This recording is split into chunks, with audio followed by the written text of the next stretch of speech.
പിതാവിൻ്റെയും പുത്രൻ്റെയും പരിശുദ്ധാത്മാവിൻ്റെയും നാമത്തിൽ ആമേൻ. എൻ്റെ പ്രിയപ്പെട്ടവരെ, ഇന്ന് മാർച്ച് 19 വ്യാഴാഴ്ച. അമ്മേ പരിശുദ്ധ അമ്മേ, അമ്മേ പരിശുദ്ധമേ, ദൈവമാതാവേ, കൃപാസനത്തിലൂടെ ഞങ്ങൾക്കും ഞങ്ങളുടെ ദേശത്തിനും അമ്മ മധ്യസ്ഥം തേടി തന്ന എല്ലാ അനുഗ്രഹങ്ങൾക്കും കൃപകൾക്കും ഞങ്ങളിപ്പോൾ ഹൃദയം നിറഞ്ഞ നന്ദി പറയുന്നു. അമ്മേ പരിശുദ്ധമേ, ദൈവമാതാവേ, 2004 ഡിസംബർ 7 ഉച്ചകഴിഞ്ഞ് 2:30 കൃപാസനത്തിൽ സംഭവിച്ച അമ്മയുടെ പ്രത്യക്ഷപ്പെടലിനെക്കുറിച്ച് തിരുസഭയ്ക്ക് സമർപ്പിച്ചിരിക്കുന്ന പഠനരേഖകളുടെ മേൽ സഭാത്മകമായ പഠനം ആരംഭിക്കുവാൻ ഞങ്ങൾ പ്രാർത്ഥിക്കുന്നു. അമ്മേ പരിശുദ്ധമേ, ഭൂസ്വർലോകങ്ങളുടെ രാജ്ഞിയായ അങ്ങേയ്ക്ക് ഭൗമസംരക്ഷണത്തിനായി പ്രപഞ്ചപ്രകൃതിയെ തന്നെ തിരുസഭ പ്രതിഷ്ഠിക്കുവാൻ ഈ പ്രത്യക്ഷീകരണം വഴി ഇടയാക്കണമേ. പരിശുദ്ധമേ, ജപമാല മാതാവേ, സകല കൃപാസനം പ്രാർത്ഥനയോടും ചേർത്ത് ഞങ്ങളിപ്പോൾ പ്രാർത്ഥിക്കുന്ന ഈ കുടുംബത്തിന്റെ പ്രത്യേക നിയോഗം മക്കളെ.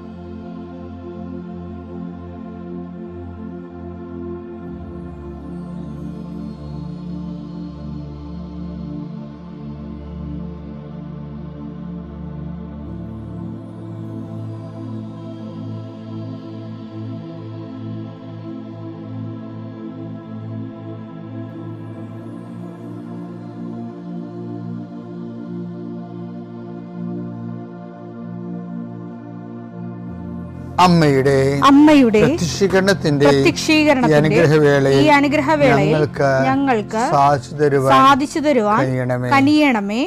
ആമേൻ. വിശ്വാസ പ്രമാണം. സർവശക്തനായ പിതാവും ആകാശത്തിന്റെയും ഭൂമിയുടെയും സൃഷ്ടാവുമായ ദൈവത്തിൽ ഞാൻ വിശ്വസിക്കുന്നു. അവിടുത്തെ ഏകപുത്രനും ഞങ്ങളുടെ കർത്താവുമായ ഈശോമിശിഹായിലും ഞാൻ വിശ്വസിക്കുന്നു. ഈ പുത്രൻ പരിശുദ്ധാത്മാവിനാൽ ഗർഭസ്ഥനായി കന്യകാമറിയത്തിൽ നിന്ന് പിറന്ന് പൊന്തിയോസ് പീലാത്തോസിന്റെ കാലത്ത് പീഡകൾ സഹിച്ച് കുരിശിൽ തറയ്ക്കപ്പെട്ട് മരിച്ച് അടക്കപ്പെട്ട് പാതാളങ്ങളിൽ ഇറങ്ങി മരിച്ചവരുടെ ഇടയിൽ നിന്ന് 3-ാം നാൾ ഉയർത്ത് സ്വർഗത്തിലേക്ക് എഴുന്നള്ളി സർവശക്തിയുള്ള പിതാവായ ദൈവത്തിന്റെ വലതുഭാഗത്തിരിക്കുന്നു.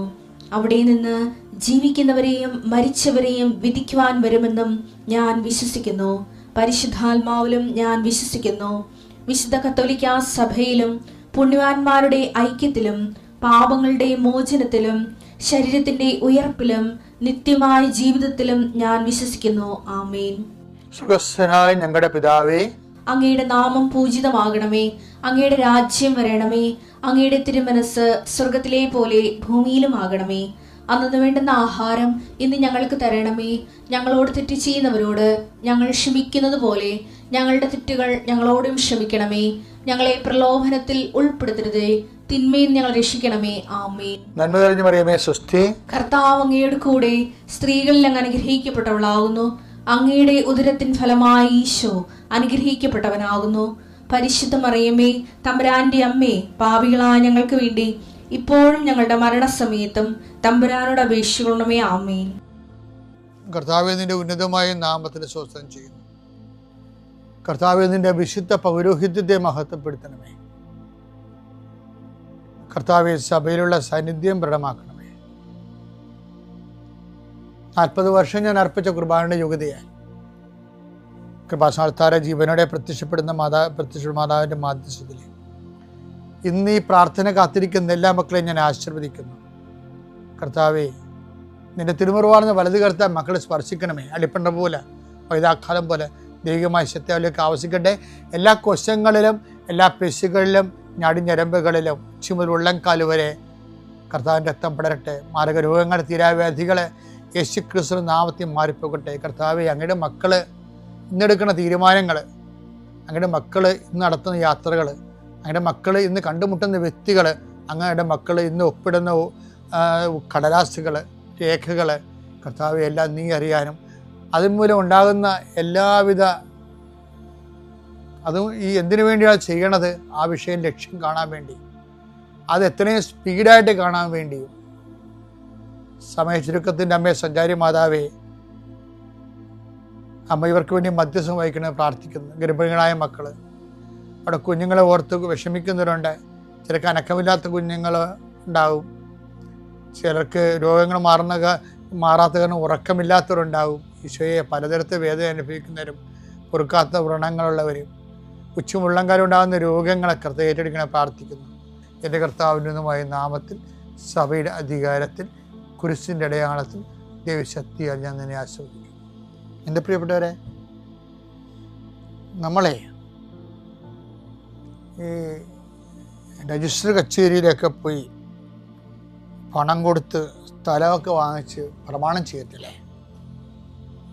പക്ഷെ നമുക്ക് ആ പ്രമാണം ഉടങ്ങനെ തരത്തിലല്ല കയ്യിൽ. എന്താ പറയണത്? അവർ പറയാം, അപ്പോൾ ആധാരം എഴുത്തുകാർ നമ്മൾ പറയും 20 ദിവസത്തെ ഗ്യാപ്പ് ഉണ്ട് കേട്ടോ, അത് കഴിഞ്ഞിട്ട് പോക്കുവരവ് ചെയ്തിട്ട് തരാമെന്ന് പറയും. പോക്കുവരവ് നമ്മളൊന്ന് ചെയ്യണം, അല്ലെങ്കിൽ അയാൾ ആധാരം എഴുത്തുകാരൻ തന്നെ പൈസ കൊണ്ട് അടച്ച് ചെയ്തു തരും. പക്ഷേ എന്തിനാണ് 20 ദിവസം എന്ന് പറയണത്? 20 ദിവസം നമുക്ക് ആ പ്രമാണം, അപ്പോൾ പൈസ കൊടുത്താണേ, പൈസ കൊടുത്തതാണെങ്കിലും നമുക്ക് പ്രമാണം തരുന്നില്ല. പ്രമാണം ചെയ്തതാണ്, രജിസ്റ്റർ ചെയ്തതാണ്, പക്ഷെ നമുക്ക് കയ്യിൽ തരണില്ല. എന്താ കാര്യം? അതൊരു ഡോർമെൻറ്റ് പീരീഡാണ്. എന്താണ്? ആരെങ്കിലും ആക്ഷേപം ഉന്നയിച്ചാൽ അവർക്കൊരവസരം കൊടുക്കണം. അഭിപ്രായം നമ്മൾ പറയും, നമ്മളിങ്ങനെ കുറേ കാര്യങ്ങൾ പറഞ്ഞിട്ടുണ്ടെങ്കിൽ ആണെങ്കിലും അവകാശികൾ വേറെ ഉണ്ടോ എന്നറിയാൻ വേണ്ടി, ആക്ഷേപം ഉണ്ടോ ഇല്ലെന്നറിയാൻ വേണ്ടി ഗവൺമെൻറ് നിശ്ചയിക്കണമാണത്. അപ്പം അത് നിസ്സാര കാര്യമല്ല. ഈ ആക്ഷേപം ഉന്നയിക്കപ്പെട്ടാലാ നമുക്ക് ടാക്സ് അടക്കാൻ പറ്റത്തില്ല. ആക്ഷേപം റെക്ടിഫൈ ചെയ്യേണ്ടി വരും. അല്ല, അവകാശം ഉണ്ടെങ്കിൽ അവിടെ അവകാശം കൊടുക്കേണ്ടി വരും, പൈസ കൊടുക്കേണ്ടി വരും. അവർക്ക് ആക്ഷേപം ഇല്ലെന്ന് പറയണ വരെ ആ സാധനം മുന്നോട്ട് പോകും. എന്നാലും നമുക്ക് പൊക്ക് ഇരവ് ചെയ്ത് നമ്മുടെ ഉടമസ്ഥാവകാശത്തിൽ ക്രയവിക്രയ സ്വാതന്ത്ര്യം കിട്ടത്തുള്ളൂ. ഇതുപോലെ തന്നെയാണ് നമ്മളുടെ ലൈഫിൽ നമ്മൾ ദൈവത്തോട് ഇപ്പോൾ ഉടമ്പടി ചെയ്ത് ജീവിക്കുന്ന അനേകം മക്കളുണ്ട്, അല്ലേ? ആ ഉടമ്പടി ദൈവദർശന് രജിസ്റ്റർ ആകണം എന്നുണ്ടെങ്കിൽ എന്ത് ചെയ്യണം? നമ്മൾ ആക്ഷേപരഹിതരായിരിക്കണം. നമ്മുടെ ഉടമ്പടിയിൽ ആരും ആക്ഷേപം ഉന്നയിക്കരുത്. ഏറ്റവും ശ്രദ്ധിക്കേണ്ട വീട്ടുകാരെ. കാര്യം നമ്മളെന്ത് ആരാണെന്ന് പറഞ്ഞാലും വീട്ടുകാർക്കറിയാം നമ്മൾ ആരാണെന്ന്. പുറമേ നമ്മൾ എന്ത് കാണിച്ചാലും വീട്ടുകാർക്കറിയാം നമ്മൾ യഥാർത്ഥത്തിൽ എന്ത് പുള്ളിയാണെന്ന്. അപ്പം നമ്മൾ ഓരോരുത്തർക്ക് എന്തെങ്കിലും അത്യാവശ്യമൊക്കെ പറഞ്ഞുകൊണ്ട് പൈസ വാങ്ങിക്കും. എന്നിട്ട് പറയും ശമ്പളം കിട്ടുമ്പോൾ താന്ന് പറയും. ശമ്പളം കിട്ടുമ്പോൾ നമ്മൾ അതിന് ബൈക്കാ അല്ല കാറാ വാങ്ങിക്കും. അപ്പോൾ അവരുടെ മക്കൾക്ക് അഡ്മിഷൻ കിട്ടാതെ, നമ്മൾ പൈസ വാങ്ങിച്ച കക്ഷികൾക്ക് മക്കൾക്ക് അഡ്മിഷൻ കിട്ടാതെ അവർ വീട്ടിൽ നിന്ന് വലയും. അപ്പോൾ ഇത് ആക്ഷേപമാണ് ശരിക്കും. എന്താ കാര്യം? നീ അവരോട് പറഞ്ഞത് വഞ്ചന കാണിച്ചു എന്നുള്ളത് ആക്ഷേപം. അപ്പോൾ എന്ത് പറ്റും? നിൻ്റെ ഉടമ്പടി രജിസ്റ്റർ ആകത്തില്ല. ഇനി ഉടമ്പടി എടുത്തില്ലെങ്കിലും എന്താ പറയുക, നിൻ്റെ പ്രാർത്ഥനകളൊന്നും രജിസ്റ്റർ ആകത്തില്ല. ഉടമ്പടി എടുത്താൽ അപ്പം നിങ്ങളവർക്ക് ആക്ഷേപം ഉന്നയിച്ച ഉടമ്പടി എടുത്താലേ പ്രശ്നമാണ്. അങ്ങനെയല്ല. പ്രാർത്ഥനാ ജീവിതത്തിൽ നീ ഉടമ്പടി എടുക്കണില്ലെന്ന് വിചാരിച്ചോ, പ്രാർത്ഥനാ ജീവിതത്തിൽ നിൻ്റെ പ്രാർത്ഥന സ്വീകരിക്കപ്പെടത്തില്ല. എന്താ കാര്യം? അതിനുള്ള ആക്ഷേപമുണ്ട്. അതാണ് റോമ 4:8 പറയണത്. കർത്താവ് കുറ്റം ചുമത്താത്തവൻ ഭാഗ്യവാൻ. കർത്താവ് കുറ്റം ചുമത്താത്തവൻ ഭാഗ്യവാൻ. ഏറ്റവും നല്ലത് ആക്ഷേപരഹിതമായത് ഇത് വീട്ടുകാരനേക്കാൾ പ്രശ്നമാണ് കർത്താവ്. നമ്മൾ എത്ര വലിയ പൊന്നും കൂടമാണെന്ന് പറഞ്ഞാലും കർത്താവ് നിന്നോട് കുറ്റമില്ലാത്തവനാണെന്ന് പറയുന്നിടത്ത് വരെ നമ്മുടെ പ്രാർത്ഥനകൾ അതിൻ്റെ മറുപടി പമ്മാൻ സാധ്യതയുണ്ട്. പല ആൾക്കാരുടെയും പ്രാർത്ഥനകൾ പമ്മുമ്പോഴേ നമ്മളെപ്പോഴും ഓർക്കേണ്ട, ഉത്തരം കിട്ടാതെ താമസിക്കുമ്പോഴും പ്രാർത്ഥിക്കാൻ പറ്റാത്തപ്പോഴും ഒക്കെ ആധ്യാത്മിക വരൾച്ച തോന്നുമ്പോഴൊക്കെ ഓർക്കണം, നമ്മുടെ മേലെ ആക്ഷേപം ഉണ്ടോ എന്ന് നോക്കണം. മുൻപുകാലത്ത് ഏറ്റവും വലിയൊരു നടപടിക്രമമാണ് ദൈവം നമ്മുടെ മേലെ ആക്ഷേപം ഉന്നയിക്കാതിരിക്കാനുള്ള മാർഗത്തിലേക്ക് നമ്മൾ ആത്മാവിനെ പരിവർത്തനം ചെയ്യേണ്ടതാണ്. പിതാവിൻ്റെയും പുത്രൻ്റെയും പരിശുദ്ധാത്മാവിൻ്റെ നാമത്തിൽ.